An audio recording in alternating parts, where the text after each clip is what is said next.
Hi! Welcome to our channel. ఈరోజు మనం review చేయబోయే movie 'crazy'. 'తుంబర్' fame 'Soham Shah' హీరోగా, గిరీష్ కోహ్లీ డైరెక్షన్‌లో వచ్చిన థ్రిల్లర్ మూవీ ఇది. స్టోరీలోకి వెళ్తే, మన హీరో అభిమన్యు ఒక డాక్టర్. తను చేసిన సర్జరీ ఫెయిల్ అవ్వడం వల్ల ఒక పేషెంట్ చనిపోతాడు. అతని ఫ్యామిలీకి 5 సీఆర్ సెటిల్మెంట్ అమౌంట్ ఇవ్వడానికి క్యాష్‌తో కార్‌లో బయలుదేరతాడు మన హీరో. కరెక్ట్‌గా కొంచెం దూరం వెళ్ళాక ఒక ప్రైవేట్ నెంబర్ నుండి హీరోకి కాలొస్తుంది. అందులో నీ కూతుర్ని కిడ్నాప్ చేశాం, 5 సీఆర్ ఇస్తే వదులుతాం లేదా చంపేస్తామని ఒక టైమ్ ఇస్తారు. సో, ఇప్పుడు మన హీరో దగ్గర ఉండే ఆ 5 సీఆర్ ఎవరికిస్తాడు? ఆ కిడ్నాపర్ ఎవరు?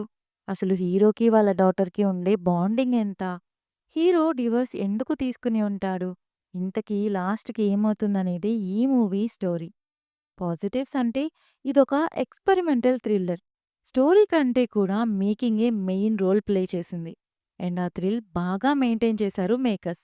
అండ్ హీరో పర్ఫార్మెన్స్ కూడా చాలా బావుంది. స్పెషల్లీ ఒక వీడియో కాల్ సీన్ ఉంటుంది. అదైతే అమేజింగ్.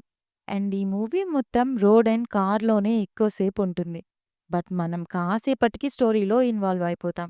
ఇంకా వేరే ఏ క్యారెక్టర్స్ కనపడవు ఎక్సెప్ట్ ఒక 2-3 ఆర్టిస్ట్ తప్ప. అండ్ మ్యూజిక్ కూడా బావుంది.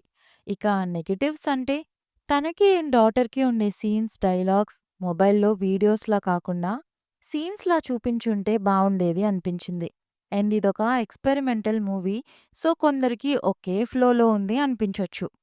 ఓవరాల్‌గా మూవీ ఎలా ఉంది అంటే, ఒక మంచి థ్రిల్లర్. బట్ అందరికీ నచ్చుతుందా లేదా అనేది చెప్పలేం. నా వరకు ఇదొక one time watch. Adult content లేదు. బట్ డిస్టర్బింగ్ సీన్స్ ఉన్నాయి. కిడ్స్‌తో చూడొద్దు. ఈ మూవీ అమెజాన్ ప్రైమ్‌లో స్ట్రీమ్ అవుతుంది. రివ్యూ నచ్చితే please like, share and subscribe.